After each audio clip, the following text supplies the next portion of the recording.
विविध घटनाक्रम र सन्दर्भमाथि केन्द्रित रहेर कुराकानी गर्नका निम्ति राजनीतिक विश्लेषक प्राध्यापक डाक्टर सुरेन्द्र केसी हामीसँग हुनुहुन्छ। डाक्टर साहब स्वागत छ। ल हस्, धन्यवाद। डाक्टर साहब, पछिल्लो समय नारायण काजी श्रेष्ठलाई मन्त्री बनाउने अरे भन्ने हल्ला सञ्चार माध्यमहरूमा राजनीतिक वृत्तमा सुनिन थालिएको छ। यति बेला नारायण काजी मन्त्री हुनु कसको आवश्यकता हो? यो चर्चा किन आइराखेको छ र के भन्नुहुन्छ डाक्टर साहब? त्यो प्रचण्डको आवश्यकता, किनभने उनीहरूले एमसिसी गरेको कुरालाई मन पराएको थिएन। नारायण काजीहरूले धम्क्याए,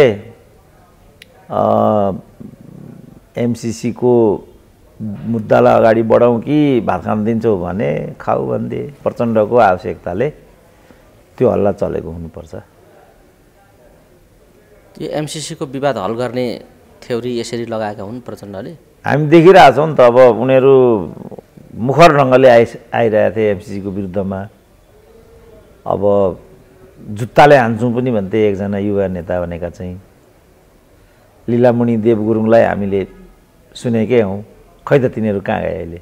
त तिनीहरू किन चुप लागे होला त भन्दा उही प्रकाशमानहरूको जस्तो मोडल, विमलेन्द्र निधि र प्रकाशमानहरूले एक प्रकार मृत्युवरण गरे जस्तै त स्थिति हो। किन त्यसो गरे होला त तिनीहरूले? त्यस्तैको माओवादीभित्रको अर्को संस्करण मात्रै हो यो। त्यहाँ पनि मन्त्रीले दिन्छु भनेको थियो अरे नारायण काजी, के अरे प्रकाशमानहरूलाई। अब नारायण काजीलाई पनि मन्त्रीको चोक्टो कोच्याएर नारायण काजीहरूलाई चुप लगायो भने त्यो नेपाली राजनीतिको लागि नयाँ कुरा हुँदैन। तर अब यिनीहरूले के गर्छन्, किन यो हल्ला चलेको छ, त्यो चाहिँ पर्खेर हेर्न सकिने विषय हो। डाक्टर साहब, यो पछिल्लो समय निर्वाचनको कुरा एकदम उठेको छ र निर्वाचनको तयारीमा केही दलहरू लागेका पनि छन् भने अझै पनि निर्वाचन भाड्ने खेलमा यो सत्ता लाग्यो भन्ने आरोप प्रतिपक्षीको छँदै पनि छ। ती आरोपहरू सत्य हुन् होइनन् भन्नेतिर छलफल गर्नु आवश्यक भएन? निर्वाचन आयोगले 31 गते चुनाव गर्ने वैशाखमा भनेर घोषणै गरिसकेपछि त्यतातिर आशंकामा म डोर्याउन चाहन्न। तर यो निर्वाचन कसलाई बढी चुनौती हो अहिले? यो त यो माकुनेलाई, किनभने एकाध सिट अब देशभरिमा माओवादीको नआउने भन्ने कुरा कल्पना गर्न सकिँदैन। अब माकुनेको त एकाध सिटको पनि ग्यारेन्टी कसैले गर्न सकेको छैन। यसको लागि पहिलो पार्टी बनाउँछौँ भनेर उहाँले गरिराख्नु भएको छ ग्यारेन्टी। हामी नेपालमा पहिलो पार्टी बनाउँछौँ हाम्रो पार्टीलाई भनिराख्नु भएको छ प्रचण्डजी, माधवजीहरू। त्यही त यो उहाँहरूको कुरा भयो। अब ओली पनि त 70% जित्छु भन्दैछन् नि त। ओलीले नै पनि जित्नुपर्छ भन्ने ग्यारेन्टी त केही पनि देखिएको छैन। गठबन्धन भएको अवस्थामा त त्यस्तो स्थिति नहुनु पनि पर्ने हो। तर 70% को कुरा गर्दैछन्। अब यो गर्न त पाइयो, तर गर्नु र हुनुमा त फरक छ। मैले देख्दाखेरि गठबन्धन भएन भनेदेखि अस्तित्वको सवाल बन्छ यिनीहरूलाई। अब गठबन्धन भयो भने देशको चाहिँ एउटा भरपर्दो नतिजा आउने नै कुरा हो। किनभने अब काङ्ग्रेसको निर्णायक महत्त्व त्यहाँ गोर्खाबाट बाबुरामले त चुनाव जिते भने बाबुरामले चुनाव जित्ने कुरा हो र? जितेरै त आए त। माओवादीलाई हराएर आए त। अनि त्यो त कल्पना गर्न नसकिने कुरा हो नि। बाबुरामले माओवादीलाई चुनाव हराउनु भनेको त अनौठो कुरा हो डाक्टर साहब। अनि अब यस्ता यस्ता कुराहरू हुन्छन्। किन अब काङ्ग्रेसले भोट गनाइदियो त्यहाँ? काङ्ग्रेस त प्रतिस्पर्धी पार्टी हो नि जहिले पनि।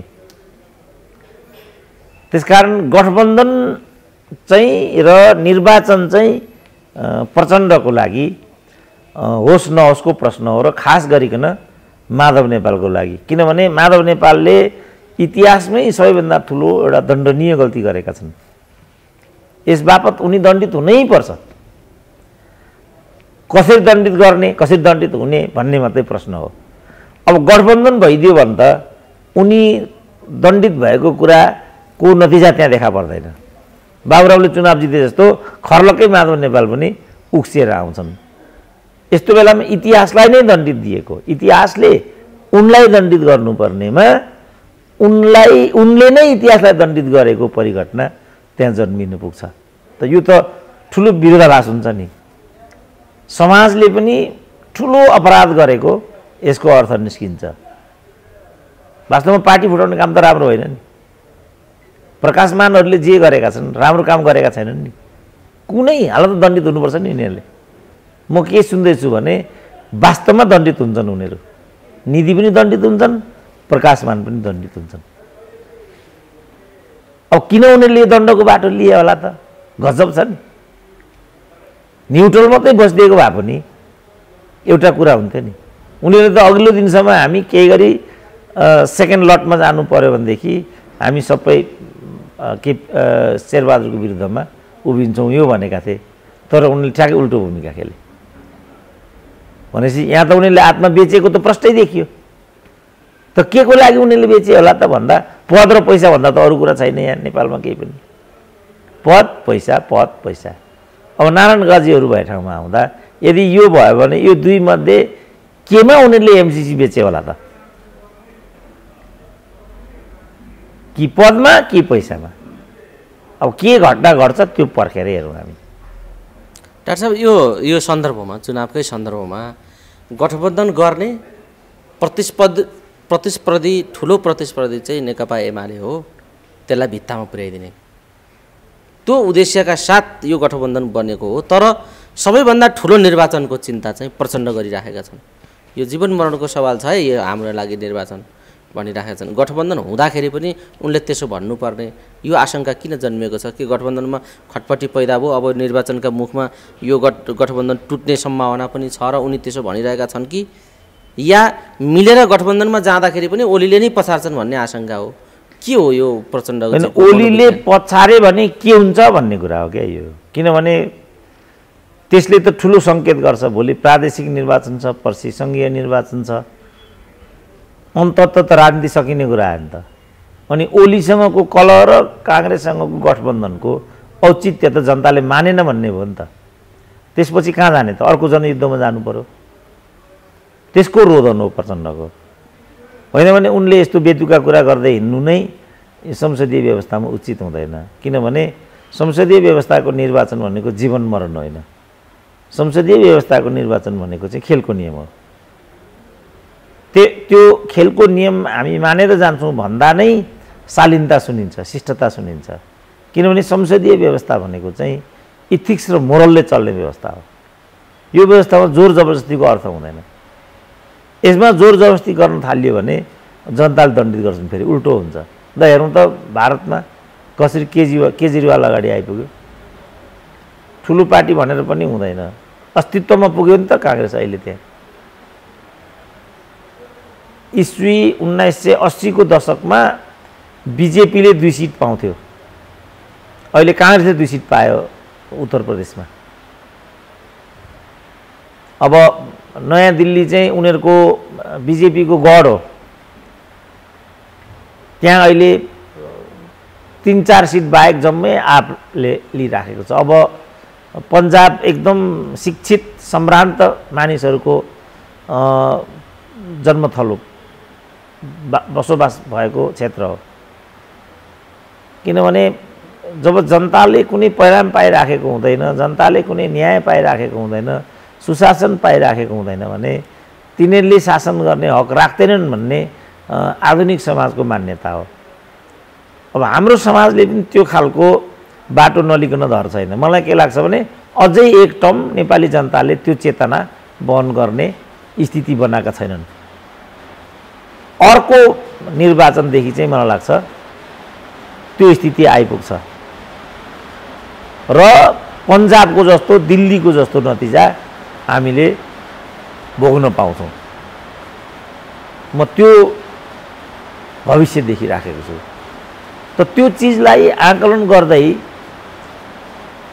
आफूले कस्तो बाटो लिएको छ भन्ने कुराको चाहिँ लेखाजोखा गर्नुपर्नेमा जीवन मरण भन्दै हिँड्नु अनि गैर सैद्धान्तिक मुद्दा विपरीत चाहिँ गठबन्धन गर्दै हिँड्नु त्यो चाहिँ क्षम्य कुरा हुँदैन नि। त्यसको छटपटाट सायद प्रचण्डमा पैदा भएको छ अहिले। डाक्टर साहब, अब अहिले राजनीतिको वृत्तमा प्रचण्ड, ओली, शेरबहादुर नै बढी चर्चामा आइरहने भएको हुनाले उहाँहरूकै बारेमा चर्चा गर्नु बाध्यता आवश्यकता पनि ठहर्दै गएको छ। यही सन्दर्भमा प्रचण्डकै थोरै विषय म जोड्न चाहन्छु। उहाँले पछिल्लो समय पार्टीभित्र पदको झगडा गर्नेहरूबाट आफू आक्रान्त भएको, थकित भएको, पीडित भएको खालको अनुभूति गरेका हुन् कि भन्ने खालको अभिव्यक्ति पनि सार्वजनिक गरिराख्नु भएको छ। उहाँ के भन्दै हुनुहुन्छ भने हिजो शहीद बन्नका लागि पार्टीभित्र झगडा हुन्थ्यो, शहीद को बन्ने, शहीद बन्नका लागि झगडा गर्थे, अहिले पदका लागि झगडा गर्छन् भनेर त्यो कटाक्ष उहाँ त्यहाँ गर्दै हुनुहुन्छ। यो खालको पीडा, प्रचण्डको पीडालाई तपाईँ कसरी हेर्नुहुन्छ? यो अभिव्यक्ति कस्तो अभिव्यक्ति हो प्रचण्डको? यो त एकदम विरोधाभासपूर्ण छ। हिजो शहीद बन्ने होड किन थियो भने नेतृत्व चाहिँ विचार, सिद्धान्त, क्रान्ति, परिवर्तनको बाटो थियो। आज नेतृत्व पद प्रतिष्ठाको बाटो छ। नेतृत्व इमान्दार छ भन्ने भ्रम पनि थियो, त्यो भ्रम पनि भयो। हिजोको कुरा हिजो त्यो भएर शहीद बन्ने होडमा थिए। अब आज उनीहरू पदको लागि हत्या गरिसकेपछि उनीहरू नै पथप्रदर्शक हुन्। अगाडिको केरी जता गयो, अब पछाडिको त्यतै जाने होइन। अगाडिको मूल भेडो जता गयो, पछाडिका भेडा ती जाने होइन त। भिरमा हाम पनि फाल्छ अरे भेडोले त। अगाडिकाले हाम फाल्यो भने सबैले हाम फाल्छ। अब हिजो क्रान्तिमा हाम फाल्यो, नेतृत्व पनि कफन बाँधेर हिँडेको थियो, कार्यकर्ताहरू पनि शहीद हुने कुरामा प्रतिस्पर्धा गर्थे। म यहीँ आफै जिउँदैछु नि त। 35-36 सालमा म पनि सानो फुचे कार्यकर्ता थिएँ यहाँ किर्तिपुरमा। जनमत सङ्ग्रह आयो, पर्चा छर्नु पर्ने भयो। अब त्यहाँ त पर्चा छर्दा पनि 10 वर्षको राजद्रोह लाग्थ्यो त्यति बेला। त्यसपछि कापी, कलम, पैसा केही गोजीमा नराखिकन फर्केर आइने हो कि थाहा छैन, पुलिसले लाने हो कि के लाने हो के ठेगान छैन, तयार भएर हामी पर्चा लिएर चाहिँ डेराबाट बाहिर निस्किन्थ्यौँ। अब अहिले हामी त्यसो गर्न तयार छौँ त? त्यत्रो एमसिसीको कुरा भयो, मलाई साथीहरूले कत्रो आउनु पर्यो बानेश्वरमा भनेर कत्रो आह्वान गरेको थिएँ, गएर म। किन मलाई थाहा थिएन एमसिसीमा के हुन्छ भनेर। गएको भए कुन हालत हुँदो रहेछ। क्रान्तिकारीको अध्यक्षले त्यो युवालाई हप्काएको सुनियो नि त। हप्काएको, घाइते भगाएको अवस्था सबै कुरा देखिएकै छ। अनि मैले त यो हुन्छ भनेर पहिल्यै देखिसकेका थिएँ। अब म किन जाने भएँ त त्यो प्रदर्शनीमा? हिजो कार्यकर्ताको तपाईँले कुरा गर्दै हुनुहुन्छ, त्यही हो। हिजो त्याग बलिदानको समय थियो, किनभने नेतृत्व पनि त्याग बलिदानमा उद्धत हुन्थ्यो, कार्यकर्ताहरू पनि तदनुरूप बलिदानको लागि तत्पर भएर अगाडि बढ्थे। अब अहिले कार्यकर्ताहरू मन्त्री पदको लागि मरिहत्ते गर्छन्, पद प्रतिष्ठाको लागि मरिहत्ते गर्छन्, सुविधा अवसरको लागि मरिहत्ते गर्छन्, कार्यकर्ता पनि त्यही गर्छन्। अनि के भनेको प्रचण्डले? यो भन्नुकै केही अर्थ छैन। उनको आशा के हो त? हिजोको कुरालाई यो गरेर भावनात्मक कुरा गरेर फेरि अरूलाई चाहिँ हुडल्ने, आफ्नै परिवारमै पदलाई सीमित गर्ने भन्ने हो कि के हो त प्रचण्ड? त्यो त नाङ्गै देखियो। किन 6जना आफ्ना परिवारका सदस्यलाई, 6जनाभन्दा बढी 10जना, 1 दर्जनै भन्ने छ, उनीहरूलाई विभिन्न ठाउँमा सेटल गरेर अनि अरूले पद खोजे भन्नुको अर्थ के हो भन्ने एउटा आश्चर्यको प्रश्न नै उठेको हुनाले मैले डाक्टर साहबलाई यो जिज्ञासा राखेको। अनि मैले बुझेँ। अब उनी त्यसो गर्छन्, अनि जब त्यसो कोही गर्छ भने त्यसो गर्ने अरूलाई यो के गरेको भन्ने नैतिक अधिकार र हैसियत राख्छ र भनेको मैले। आफूहरूले जहाँ पदको मात्रै खेलोमेलो छ, कार्यकर्ताले त हिजो जब त्यागको कुरा थियो भने त्याग गरेरै त आइरहेको थियो। 17,000 जो मरे, अनि नेता र अगुवाका कार्यकर्ताहरू भन्दा पनि आम कार्यकर्ताहरू परेका छन् नि त त्यहाँ त। बिरलै नेतृत्वको बलिदान भएको होला नि त। हिजो भएको छैन भन्ने कुरा होइन, एकाध त भएको पनि होला। नेतृत्व त थोरै मात्रै हो, जिल्लासम्मको पनि थोरै मात्रै हो। अनि सर्वसाधारण घाँस बोक्ने, दाउरा बोक्ने, त्यतिकै लगेका, मानव ढाल बनाइएका त्यस्ता प्रवृत्तिहरूले पनि बढी क्षति भएको कुरा त जगजाहेरै छ नि। अहिले पनि अझ बाल सैनिक प्रयोग गरेका यस्ता घटनाहरू त छन्। अब निर्दोष मानिसहरूको बढी ज्यान लिने काम भयो भन्ने कुरा त विभिन्न अध्ययन र प्रतिवेदनहरूले नै देखाइराखेको छ नि डाक्टर साहब। त्यसलाई एउटा अपवाद मानौँ भने वास्तवमा लडाकु प्रवृत्ति त माओवादीमा थियो नि त। यो कुरा सत्य हो नि। त्यो कुरा सत्य हो। जस्तो अहिले मैले चाहिँ यो पीर गीतिको बारेमा पनि म क्रिया प्रतिक्रियाहरू जुन युवाहरूको देख्छु, त्यहाँ उनीहरूको चाहिँ ओजपूर्ण अभिव्यक्ति देख्छु म, जो उनीहरूले प्रतिरोध गरिरहेछन्। हामीमाथि चाहिँ अन्याय भयो, यो गीतले हामीलाई चाहिँ अन्याय गर्यो भन्ने जुन तर्क उनीहरू जसरी लिएर आइराखेका छन् त्यो चाहिँ सामान्य र कुरा नबुझेका मूर्खहरू आवाराहरूले गरेको जस्तो प्रतीत हुँदैन नि। उनीहरूले सैद्धान्तिक रूपमा त्यसलाई प्रतिवाद र उनीहरूको इमान्दारी त कहाँ देखिन्छ भने मैले आज पनि एउटाको देखिराखेको थिएँ। यहाँ गद्दारी भएको कुरा हामी मान्छौँ, बेइमानी फट्याइ भएको कुरा हामी मान्छौँ, तर गीतले जहाँ फोकस गर्न खोजिरहेछ त्यो कुरा हामी मान्दैनौँ भनिरहेछ।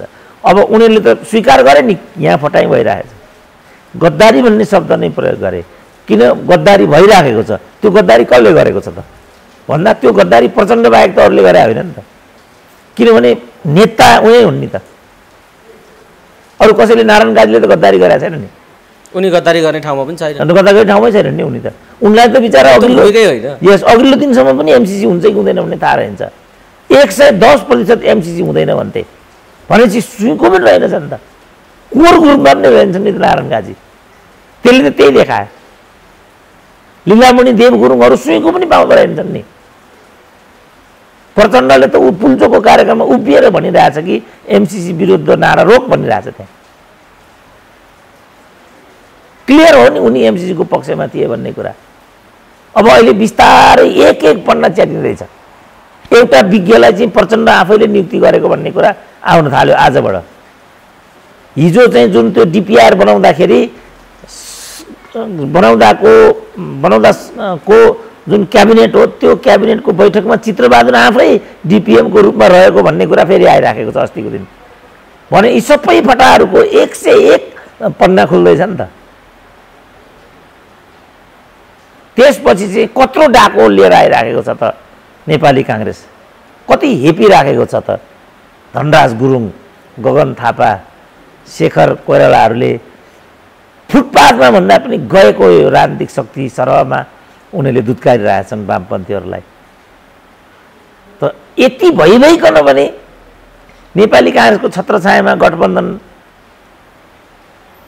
भिरेर हिँड्नु, चोलेन्द्र शमशेरलाई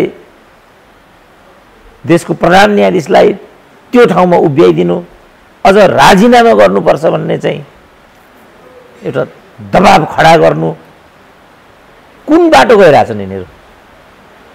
अचम्मको बाटो होइन यो त हो। यस्तो मान्छेले अनि कुनै अर्कोलाई नेतृत्वको लागि मरिहत्ते गरेको भन्नु यो अकल्पनीय हो नि। यो अब हेर्नु त हाउसको कुन हाल भयो, 28 करोड भत्ता बुझे भन्ने छ। सिनको एउटा काम गरिदिएको भए त मारिदिनु। अदालतमा 32,000 चाहिँ मुद्दा छन्, दिनको 2टा मात्रै इजलास बस्दो रहेछ त्यहाँ, ओन्ली 2। 20-21 जना न्यायाधीश छन्, मन्त्रीभन्दा माथिको सुविधा खान्छन्। अनि प्रचण्ड जस्तो एउटा क्रान्तिकारी छविबाट आएको पार्टी सत्तामा भएको बेला त यो सब विकृति विसङ्गतिले न्याय पाउनुपर्ने हो नि। उनीहरूले खालि सत्ताको खेलखाल मात्रै बनाए राजनीतिलाई। राजनीति भनेको सत्ताको खेलखाल मात्रै होइन नि। राजनीतिले त एउटा परिणाम दिनुपर्छ, जनताको जीवन पद्धतिमा आमूल परिवर्तन नभए पनि त्यो परिवर्तनतिर अभिमुखीकृत हुनुपर्छ राजनीति। आज नभए पनि भोलि हुन्छ भन्ने एउटा विश्वास। हामीले कत्रो दुःखबाट चाहिँ जीवन सुरु गरेका थियौँ, किनभने आजको सुविधा भोग्न पाउँछौँ भन्ने लक्ष्य थियो र न हामी आज छौँ। यो कल्पना नगरिकन तलै अल्मलिने हो भने त हामी गाउँ छोडेर काठमाडौँ नै आइपुग्ने थिएनौँ। हाम्रो काठमाडौँसम्म आउने त कुनै राजमार्गै थिएन, त्यहाँ त सानो गोरेटो पनि थिएन बल्कि।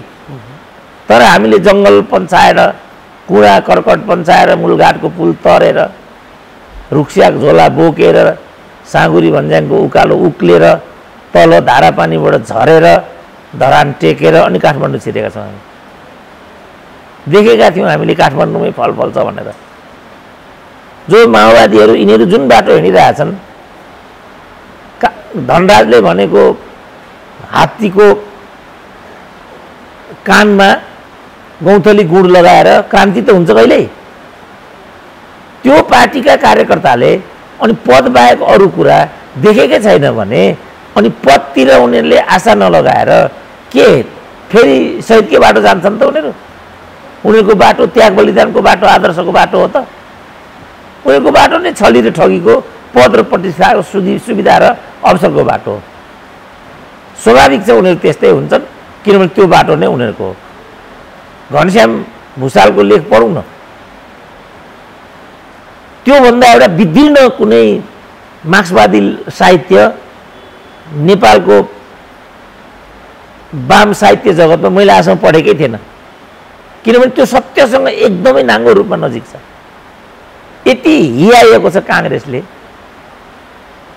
त्यो हियाउने काङ्ग्रेसहरूलाई चाहिँ सुनको पाल्की उडाउने काम आज वामपन्थीले गरिरहेछन् भनेपछि कि यी पनि वामपन्थी हुन् जब यस्तो चरित्र भएकाले वामपन्थी र वाम नेतृत्व हत्याका हुन्छन् भने अनि उसको कार्यकर्ता पथखोर नभएर महत्त्वाकांक्षी अवसरवादी नभएर सुविधाभोगी नभएर भ्रष्ट नभएर कस्तो हुन्छ त भने नि मैले भनेपछि प्रचण्डले मेरा छोरी बुहारी सम्धिना ज्वाइँ सबैलाई सेटल गरेको किन रिस गर्छौ भन्न मात्रै खोजेका हुन् अब बा उनलाई के भन्नु यो अब उनलाई यति त थाहा हुनुपर्ने आफूले गरेको हरकत आफूलाई थाहा छैन भन्न त सकिँदैन तर धृतराष्ट्रको सबभन्दा ठुलो कमजोरी चाहिँ यो पुत्रप्रतिको पुत्रमोह भन्ने छ के आफै अन्धा थिए छोरो उदण्ड थियो तर पुत्रमोहले गर्दा छोरा तैँले यो गर्नु उचित हुँदैन भन्न सक्दैनथे अन्त्यमा महाभारत युद्ध भयो र कौरव पाण्डवहरू लड्दा लड्दै विनष्ट भए स्वार्थले मान्छेलाई धृतराष्ट्र बनाउँछ डाक्टर साहब यो धृतराष्ट्र प्रवृत्ति सबै हाम्रा नेताहरूमा हाम्रो राजनीतिमै यो रोग धृतराष्ट्र प्रवृत्ति र एउटा रोग देखिएको छ त्यसमाथि पनि केपी ओलीको अन्धता चाहिँ धृतराष्ट्रको भन्दा डबल छ भनेर आलोचना गर्नेहरूको कमी अहिले पनि छैन गरिराखेकै छन् एक आपसमा आरोप प्रत्यारोप चलिराखेको छ र ओली अहिले के गरिरहेका छन् ओलीको भूमिका ओलीका अभिव्यक्ति ओलीको कार्यशैली र ओलीले अख्तियार गरेको अहिलेको ताजा रणनीतिलाई तपाईँले कसरी हेर्नु भएको छ डाक्टर साहब बताइदिनुहोस् त ओली अहङ्कारकै घोडा चढेर सिगौरी खेलिराखेका छन् कि ओली अलिकति खच्केर चौतारामा विश्राम गरिराखेका छन् के हो ओलीको अवस्था ओलीमा अन्धवेग नै सवार छ त्यो कुरा सत्य हो तर अब त्यसको जिम्मेवारी ओलीले लिइरहनु आवश्यक भएन किनभने 95-98% एमालेका सचेत र सङ्गठित कार्यकर्ताले उनलाई निर्वाचित र नेता बनाएर त्यहाँ पठाएका छन् भनेपछि यो एमालेको नियति हो एमालेको चाहना हो भीमरावल जस्ता मान्छेलाई दण्डित गरेका छन् अनि यसको जिम्मेवारी ओलीबाट कसरी हामी अपेक्षा गर्न सक्छौँ मैले घनश्यामको त्यो लेख पढेँ वास्तवमा ओलीको स्वार्थन्तता र अहङ्कारले नै आज नेपालको वाम आन्दोलनको यो दशा नियति भयो अब यो चाहिँ विनष्टीकरणभन्दा अर्को नियतिको प्रतीक्षामै छैन भन्ने कुरालाई नाङ्गो रूपमा उनले त्यहाँ चित्रित गरेका छन् र यो नै अन्तिम सत्य हो तर यसमा ओलीको के दोष छ त उनले प्रतिस्पर्धा गरेका थिए उनलाई नै उपेक्षा गरेका छन् कार्यकर्ताले भनेपछि ओली जुन बाटोमा छन् त्यो ठिक छ भन्ने कुरा त एमालेको मूल प्रभाव हो नि त यसको दोष बाँकी कसरी केपी ओली मात्रै हुन सक्छन् र होइन हिजो त्यही बवन्डर खडा गर्ने कुरामा उभिएका मान्छे होइनन् र घनश्याम भुषाल महाधिवेशनसम्म भीमरावलाई अगाडि सारेर लात्तले दिएर उनी अर्को बाटो लागे भन्ने त व्यापक चर्चा भएकै हो नि त उक्साउने र भड्काउने कामदेखि बाहेक यो एमाले भित्रको 10 भाइ तत्त्वले गरेन त्योदेखि बाहेक उनीहरूले अर्को कुनै उन्नत काम गरेनन् भन्ने आलोचना त व्यापक भएकै हो भनेपछि घनश्यामको अहिलेको लेखको कुनै औचित्य छ र डाक्टर साहब होइन मैले औचित्यतिर म गइनँ किनभने मैले पनि घनश्यामसँग सोधेको थिएँ के हो त तिमीहरूको आखिरी अन्तर्विरोध तिमीहरू यही पार्टीमा छौ जे लेखको मैले यहाँ चर्चा गरेको छु त्यही शैलीबाट उनीहरू मूल नेतृत्वसँग जिरह गर्छौ त्यही पार्टीमा बस्ने अनि त्यो शैली कुन चाहिँ कम्युनिस्ट पार्टीभित्रको त्यो शैली देखाउने भीमरावलमाथि प्रहार गर्ने अनि यो कहाँ मिल्छ त यो कुरा भीमरावल आफैको जुन भूमिका छ यो दलीय व्यवस्थामा कतिको स्वीकार्य छ त भन्ने प्रश्न आयो नि त यो अचम्मको विरोधाभास हो नि त्यही पार्टीमा बस्ने अनि त्यही पार्टीलाई ठुङ्ने त्यो कसरी मिल्छ त भोलि भीमराव घनश्याम दुवैले अवसर र टिकट पाएनन् एमालेमा भने त्यो मलाई अचम्म हुँदैन। तर त्यसको अतिरिक्त उनीहरू त्यही पार्टीमा झुम्मिराखेका छन् भने यसको के राज हो? ठुलो राज हुनुपर्छ त्यहाँ। त्यो लेखले मात्रै यो कुरा मान्दैन। एउटा कुरा चाहिँ घनश्यामले त्यहाँ खुलाउन के खोजेका छन् भने राजनीतिक अस्थिरताको विपक्षमा हामीहरू उभिएका हौँ भन्ने कुरा त्यहाँ देखाउन खोजेका छन्। जो संसद विघटन लगायतको जे हरकत नेपालको राजनीतिभित्र भइआयो त्यो चाहिँ नेपालको राजनीतिमा अस्थिरताको भुमरी हुलेर नेपाल र नेपालीलाई सिद्ध्याउने प्रपञ्च हो भन्ने कुरा हामीले बुझेको हुनाले हामीले आँसु पिएर भए पनि एमालेको छाता ओढिराखेको भन्ने कुरा थियो घनश्यामको। त्यो कुरा मुखर ढङ्गले त त्यहाँ आउँदैन। केपी ओली र माधव नेपाल विरुद्ध नै मुख्यतः मुखर एउटा आगो त्यहाँ ओकलिन्छ। तर अझै रहस्यको पर्दा खुलेको छैन भन्ने मलाई लाग्छ। जुन भीमरावको रवैया छ, जुन घनश्यामहरूको रवैया छ, त्यस रवैयाप्रति एमाले जनहरूको जुन अभिमत छ, अब हामी के भन्न गर्न सक्छौँ यहाँ? यो त एमालेहरूको नियति हो। केपी ओली जुन बाटोमा छन् यो एकदम ठिक छ भन्ने तलबाट मतादेश जनादेश लिएर आएका छन्। केपी ओली मात्रै होइन, शेरबहादुर पनि खाली परिवर्तनको सङ्केत देखाएको छ राप्रपाले। बरु कमल थापाको प्रवृत्तिलाई त रोक्यो नि राप्रपाले त। र राजनीतिक एउटा चरित्र देखायो राप्रपाको पङ्क्तिले, कमल थापाको पछि लागेन नि। यहाँ त कसरी दुत्कारछन् त नेतृत्वलाई? पार्टी फुटाउने कुरालाई पनि गौरवको रूपमा लिनु भनेको त यो त आम मान्छेले पनि सोच्न नसक्ने कुरा हो नि। यो त भयो नि त्यहाँ त यो चिजलाई कसरी जनताले हेरेको होला त? प्रतीक्षाको विषय यही छ। र मैले चाहिँ के भनेको छु भने नेपाली जनता 21औं शताब्दीको सबैभन्दा ठुलो चुनौती सामना गर्दैछ। अब हेरौँ उसको दम के रहेछ, कसलाई दण्डित गर्दो रहेछ उसले। ठिक छ डाक्टर साहब, त्यो परिणाम अब निर्वाचनले दिन्छ, हेरौँ, त्यो हेर्न बाँकी छ।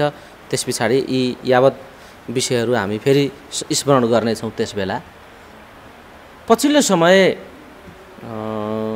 यो संसद जसरी भङ्ग गर्ने प्रयत्न गरे ओलीले, त्यो विदेशी इसारामा र प्रतिगमनका लागि थियो भनेर प्रचण्डले फेरि पनि यो दोहोऱ्याएका छन्। सरकार आफ्नो छ, प्रतिगमनकारीलाई परमादेश जारी गराएर भए पनि घोडाबुडा ओह्राल्न उहाँहरू सफल हुनुभएको छ। बलियो किसिमको शक्तिशाली पार्टीसँग गठबन्धन पनि छ। तर प्रहार चाहिँ प्रतिपक्षमाथि गरि नै राख्नु भएको छ। ओलीको अपराध यो हो भनेर उहाँ भनि नै राख्नु भएको छ र ओलीलाई अपराध गर्ने एउटा प्रतिगमनकारी हो भन्ने पुष्टि गर्ने प्रयत्न उहाँ निरन्तर जारी राख्नु भएको छ। यो कुरालाई के भन्नुहुन्छ डाक्टर साहब? होइन, यो त अब प्रतिगमन के हो अब उनले प्रश्न पार्नुपर्छ भनेर मात्रै हुँदैन। प्रतिगमन भनेको के हो? अब मैले देख्दाखेरि प्रतिगमन भनेको नेपालको राजनीतिमा शेरबहादुरले गरेको हो। अब उनीहरू केपी ओलीको टाउकोमाथि यो कुरा थोपरिराखेका छन्।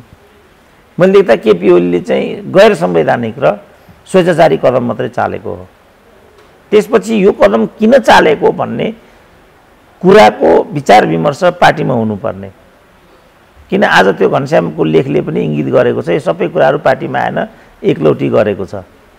एउटा अर्को पनि महत्त्वपूर्ण कुरा त्यहाँ के आएको छ भनेदेखि पार्टी कथित जो पार्टी एकता यिनीहरूले गरे त्यो पार्टी एकता गर्दाखेरि पनि मोलतोलकै कुरा छ। त्यहाँ दुईजनाका पदका कुराहरूलाई त्यहाँ अनुबन्धमा लिइएको छ र यसको मतियारी 50-50% प्रचण्ड र केपी ओलीले नै गरेको छ। मैले देख्दा यो आफै प्रतिगामी छ। त्यत्रो पार्टीलाई छोडेर अनि एउटा व्यक्ति नेतासँग अनि पार्टीले लगेर पदीय स्वार्थमा अनुवाद गर्नुभन्दा ठुलो प्रतिगमन अर्को के प्रतिगमन हुनसक्छ यहाँ? त्यस कारणले प्रतिगमनको त परिभाषै हामीले हेरफेर गर्नुपर्ने भएको छ। त्यस कारण केपी ओलीलाई परमादेश मार्फत होइन, केपी ओलीलाई त संवैधानिक गल्ती गरेको बापत र अदालतलाई अवज्ञा गरेको बापतमा दण्डित गर्नुपर्थ्यो। थुनिदिएको भए पनि हुन्थ्यो, किन अदालतलाई त अवज्ञा गर्न पाइँदैन नि कानुन राज्यमा। त्यसपछि प्रधानमन्त्रीले अदालतको अवज्ञा गरे बापत कानुन बमोजिम दण्डित हुने देखिन्छ र प्रक्रिया बमोजिम प्रधानमन्त्री छान्ने काम गर्नु भनेर ठोकिदिनु पर्थ्यो अदालतले।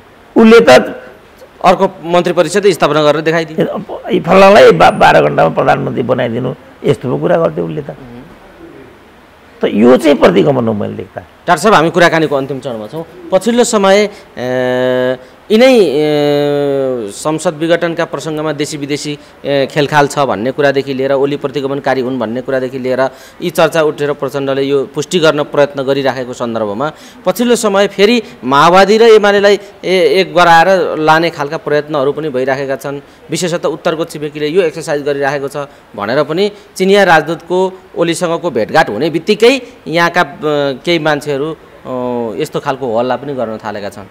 तपाईँ के भन्नुहुन्छ, यस बेला किन चिनिया राष्ट्रपतिको चिनिया राजदूतको जुन सक्रिय भइराखेको छ यसलाई के भन्नुहुन्छ र यो दुईटा मिलाएर जाने कुरा कति सम्भावना छ?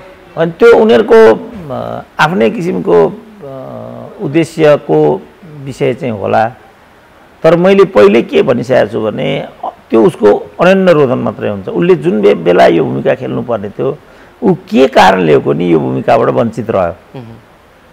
उसले अलिकति पनि यसमा पहल कदमी लिदिएको भए मलाई लाग्छ नेकपा फुट्ने कुरा पनि टल्न सक्थ्यो, हाउस विघटनको कुरा पनि टल्न सक्थ्यो, नेकपाको यस किसिमको नियतिलाई पनि टाल्न सकिन्थ्यो, एमसीसीलाई पनि रोक्न सकिन्थ्यो। तर उसले समयमा त यतातिर एउटा पनि भूमिका खेलेन। खेलेको भए पनि त्यसलाई चाहिँ सार्थक बनाउन सकेको आइएन, देखिएन। अब अहिले आएर उसले यो गर्नुको मतलब त छटपटाट र अन्य रोदन मात्रै हुन्छ र यो नेपाललाई युक्रेन बनाउने कुरा हुन्छ। यो अहिले आएर यो गर्नुको के अर्थ हुन्छ? के हुन्छ यसबाट? भनिसके पारिबाट हामी युक्रेन बनाइदिन्छौँ भनेर, अनि ऊ हामीलाई युक्रेन बनाइदिन्छौँ भन्ने, ऊ यहाँ आएर नाच्ने भनेपछि अनि यो सिद्धिने कुरा भएन।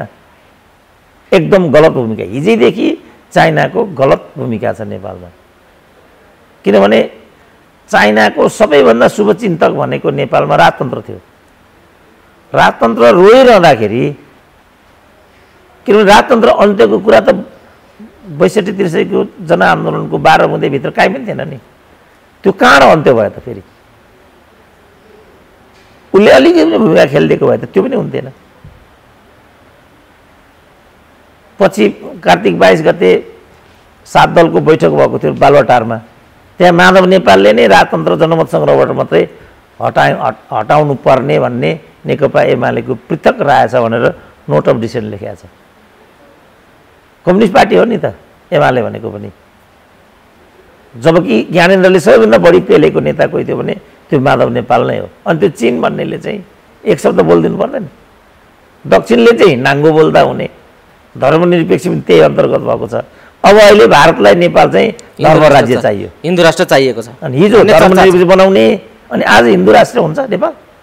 यो नेपालमा फेरि लडाइँ गराउने कुरा भएन। यो समयमा पो सोच्नुपर्छ कुनै पनि कुरा। अहिले मलाई प्रश्न सोधिरहेछ, अहिले पो मैले उत्तर दिनुपर्छ। घरमा गएर यस्तो उत्तर दिनुपर्ने रहेछ भनेर त्यसको के अर्थ हुन्छ?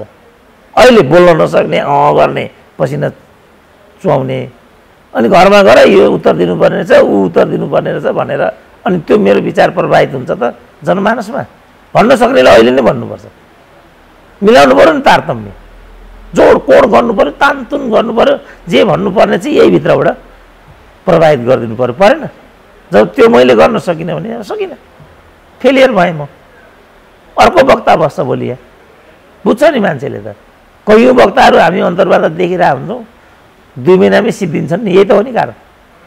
कोही मान्छे 10औँ वर्ष जम्ने, कोही मान्छे 2 महिनामै छुट्टी पाउने किन हुन्छ? यही हो कुटनीतिमा पनि। चाइनाको भूमिका मैले देख्दा असाधारणिक भइसक्यो।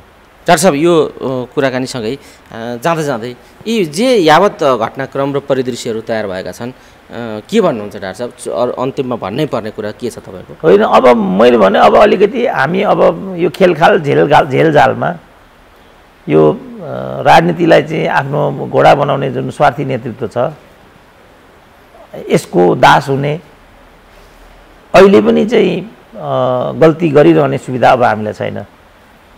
म त के आम मान्छेलाई भन्छु भने योचोटिको निर्वाचनमा फटाई प्रवृत्तिलाई चाहिँ हामीले दुरुत्सान गर्नुपर्छ र दल गठबन्धन भन्दा पनि राम्रो प्रवृत्तिलाई हामीले प्रवर्धन गर्नुपर्छ। होइन भने हामी क्रमशः पछि पर्दै पर्दै अब सकिने बाटोतिर छौँ। अब सकिने कि जोगिने यो दुईटा कुरा प्रचण्डले भने जस्तो जीवन मरण होइन, बाँच्ने नै हो, सिक्ने कि मर्ने भन्ने कुरा हो, के अरे सिक्ने कि जित्ने भन्ने कुरा हो। म चाहिँ के भन्छु आम मान्छेलाई भने सिक्ने हो, हार्ने होइन। सिक्ने पनि हो, जित्ने पनि हो। यस, तपाईँको लाइनमा गयो। मेरो चाहिँ यो विषय हो। केही गरी जितिँदैन भने सिक्ने हो। सिक्ने कसरी त भन्दा गलत नेतृत्वलाई दण्डित गर्ने हो, त्यहाँ सिक्ने हो। जित्ने कसरी हो भने सम्भव हुन्छ भने सही प्रतिनिधि माथि पठाउने हो र जवाबदेहीमा राख्ने हो।